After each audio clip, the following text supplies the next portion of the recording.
अस्सलाम वालेकुम प्यारे दोस्तों। आज जो वाकया हम आपको बताने जा रहे हैं, यह वाकया कोई खास पुराना नहीं है, लेकिन फिर भी इसे घटे करीब 70 साल से अधिक समय बीत चुका है। एक समुद्री जहाज जिस पर काफी बोझ था, तिजारत का सामान और ताजिर उस जहाज के ऊपर सवार थे। अब सफर के दौरान समंदर में तूफान की वजह से जहाज हिचकोले खाने लगा और बिल्कुल डूबने के करीब हो गया। तो जहाज के कप्तान ने एक तजवीज सबके सामने पेश की कि देखिए, जहाज के ऊपर बोझ बहुत ज्यादा हो गया है। अब हम सबको जिंदा रहना है, तो आप लोगों का कुछ सामान समंदर में फेंक दिया जाए तो जहाज थोड़ा हल्का हो जाएगा और हम आसानी के साथ किनारे लग जाएंगे, क्योंकि हमारी जानें ज्यादा कीमती है सामान के मुकाबले में। सबने कप्तान की बात पर इत्तेफाक किया और सबने कहा कि एक जो सौदागर है, यानी एक जो ताजीर है, वह बिल्कुल नया है और वह काफी सामान अपने साथ लेकर आया है। उसका सामान फेंक दिया जाए समंदर में, तो इससे हम सब डूबने से बच जाएंगे, और उसका सामान जितना है अगर उतना फेंक दिया जाए तो हमारा जहाज आसानी के साथ किनारे लग जाएगा। सब ताजिरों ने इस बात पर इत्तेफाक किया, लेकिन जिस ताजिर का सामान फेंका जाने वाला था, उसने कहा, मेरे अकेले का सामान क्यों फेंका जाएगा? सब ताजिरों का थोड़ा थोड़ा सामान समंदर में फेंक दिया जाए, उससे नुकसान भी सब पर तकसीम हो जाएगा और सबकी जानें भी बच जाएंगी।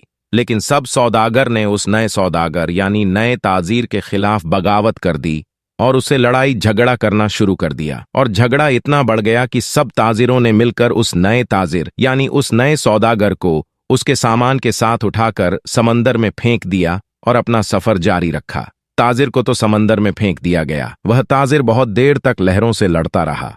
आखिरकार थक कर बेहोश हो गया। लेकिन कुछ देर के बाद जब वह होश में आया तो उसे मालूम हुआ कि समंदर की लहरों ने उसे किसी वीरान और नामालूम जजीरे पर लाकर किनारे कर दिया है। वहां आदम न आदमजाद दूर दूर तक कोई ठिकाना ना था, बस छोटा सा जंगल और पानी ही पानी। सौदागर बड़ी मुश्किल से उठा, सांस ली, यहां तक कि वह चल भी नहीं पा रहा था। वह घुटने के बल गिर गया और कहा, या अल्लाह, इस मुश्किल सूरत हाल में मेरी जान को बचा ले, मेरी मदद फरमा। कई दिन वहां पर ताजिर के गुजर गए। उस दौरान ताजिर ने दरखत के फल खाए, खरगोश का शिकार करके उससे अपना गुजारा किया। उसको कहीं मीठी नदी का पानी मिल गया, वहां से पानी पीता। रात की सर्दी और दिन की गर्मी से बचने के लिए सौदागर ने जंगल से लकड़ियां काट काट कर एक छोटी सी झोपड़ी बनाई, ताकि ठंडी और गर्मी से अपने आप को बचा सके। एक दिन हुआ यूं कि जैसे कहते हैं ना, गरीबी में आटा गीला। अब एक दिन वह ताजिर आग जलाकर अपने लिए खाना बना रहा था। अब वो आग चूल्हे की आग थी, उसकी झोपड़ी में लग गई और झोपड़ी लकड़ी की थी और जलने लगी। बचाने की बहुत कोशिश की, लेकिन थोड़ी ही देर में पूरी झोपड़ी जलकर खाक हो गई। अब सौदागर बिल्कुल जमीन पर बैठ गया और आसमान की तरफ देखकर कहने लगा, या अल्लाह, क्यों मेरे साथ ही क्यों? सारी मुसीबतें, सारी आजमाइश मेरे साथ ही क्यों? हम लोग भी अक्सर शिकायतें करते हैं कि मेरे साथ ही ऐसा क्यों है, ये आजमाइश मेरे साथ ही क्यों है, ये मुसीबत मुझ पर ही क्यों? ऐसे ही उस ताजिर ने भी कहा, या अल्लाह, एक तो मुझे गलत तरीके से समंदर में फेंक दिया गया, अब यह छोटी सी झोपड़ी मैंने बनाई थी। या अल्लाह, तूने इसको भी जलाकर राख कर दिया। या अल्लाह, मेरे पास अब कुछ भी नहीं बचा है, मैं इस जगह पर अजनबी हूं, तन्हा हूं। या अल्लाह, यह आफतें मुझ पर क्यों आ रही है? ऐसी बहुत सारी शिकायतें उस सौदागर ने अल्लाह की बारगाह में की और गम के मारे वह भूखा ही सो गया। लेकिन सुबह एक हैरत अंगेज वाकया उसका इंतजार कर रहा था। जब वह सुबह उठा तो उसने देखा उसके जजीरे के करीब एक जहाज नजर आया। कुछ लोगों को उसने देखा जो उसे लेने के लिए आए थे, उसकी मदद करने के लिए आए थे। उन्हें देखकर वह बड़ा हैरान हुआ, लेकिन इससे ज्यादा तो वह खुश था, क्योंकि उसके लिए तो जिंदगी आ गई थी, उसकी जान जैसे बच गई थी। वह जल्दी से उस जहाज पर सवार हुआ। खुशी की शिद्दत से उस सौदागर को यकीन नहीं आ रहा था कि वह चल रहा था और जहाज वाले उसे बचाने के लिए आए थे इस अनजान जगह पर। यकीन नहीं कर पा रहा था कि आखिर मेरे पास यह लोग कैसे आ गए, उनको मेरे यहां होने का पता कैसे चला, उन्हें किसने यह बातें बता दी? सौदागर ने उन जहाज वालों से पूछा, भाइयों, एक बात मुझे बताओ, तुम्हें कैसे पता चला? तुमने मुझे कैसे ढूंढा? आखिर मेरा ठिकाना तुम्हें कैसे मिल गया?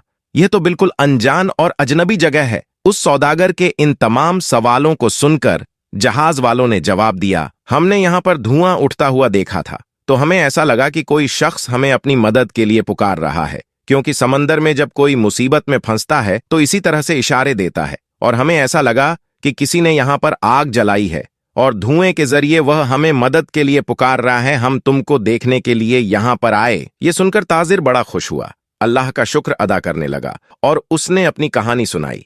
बल्कि उन लोगों ने पूछा, तुम्हारे साथ क्या क्या हुआ? तो उसने बताया कि सौदागरों ने नाजायज तरीके से उसे उठाकर जहाज से बाहर फेंक दिया, समंदर में उसका सामान भी फेंक दिया गया।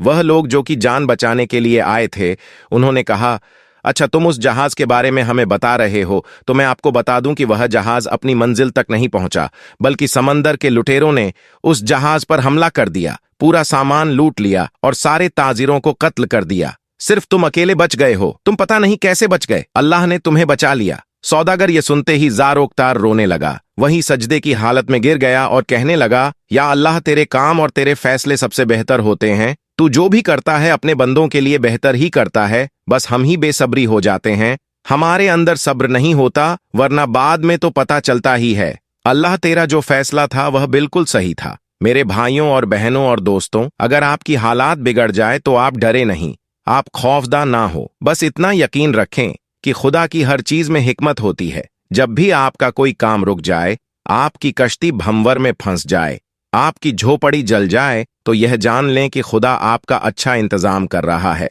दोस्तों, अगर आप अपने दिल को सुकून देना चाहते हैं और दुनिया व आखिरत के लिए आफियत चाहते हैं, तो सिर्फ अल्लाह का जिक्र करें, क्योंकि ये हमारी शैतान से हिफाजत फरमाता है और हमारे नफ्स को पाकीज़गी देता है।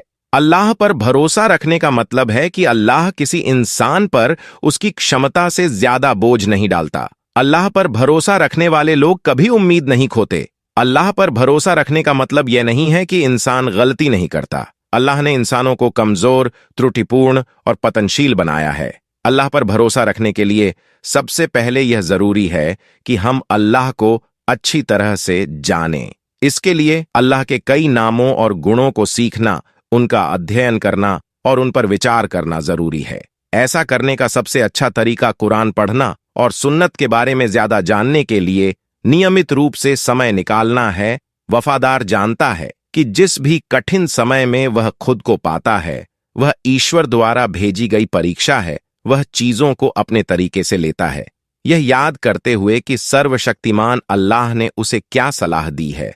ऐसा हो सकता है कि आप किसी चीज से नफरत करते हैं जब वह आपके लिए अच्छी होती है, और यह भी हो सकता है कि आप किसी चीज से प्यार करते हैं जब वह आपके लिए बुरी होती है। अल्लाह जानता है और तुम नहीं जानते। वही आपको बता दे कि इस्लाम में सब्र की बड़ी फजीलत आई है। कुरान में फरमाया गया, सब्र करने वालों के साथ अल्लाह है।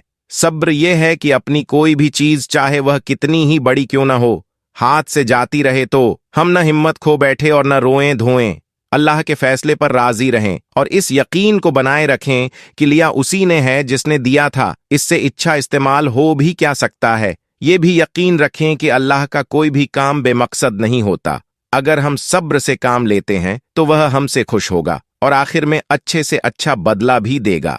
हमें अपनी हर नमाज में अल्लाह पाक की तारीफ करनी चाहिए, जो तारीफ के लायक है। तारीफ में आप अल्लाह पाक के नमों की तारीफ कर सकते हैं कि अल्लाह, तू ही करीम है, तू ही खिलने और जिलाने वाला है, तेरे ही हुक्म से ये दुनिया चलती है, तू हर चीज पर कादिर है। मुझे उम्मीद है कि आज की इस कहानी को सुनकर आपका ईमान जरूर तरोताजा हो गया होगा और बहुत कुछ आपको सीखने को मिला होगा। दोस्तों, अगर आज की हमारी ये वीडियो आपको पसंद आई है और आपने आज की वीडियो से वाकई कुछ सीखा है, तो इसे जरूर अपने तक महदूद न रखें, बल्कि अपने दोस्त हबाब के साथ इसे जरूर शेयर करें, ताकि हम इस वीडियो के जरिए जो पैगाम आपको देना चाहते हैं, वह पैगाम आपके जरिए आपके दोस्त हबाब तक भी पहुंच जाएं। और इस वीडियो को आप लाइक जरूर करें। अगर आपने हमारे चैनल को सब्सक्राइब नहीं किया है तो अभी सब्सक्राइब कर लें और आइंदा आने वाले ऐसे ही दिलचस्प वीडियोस की नोटिफिकेशन के लिए बेल आइकन पर क्लिक करना ना भूलें। बहुत जल्द एक और नई वीडियो के साथ आपकी खिदमत में हाजिर होंगे। तब तक के लिए अल्लाह हाफिज।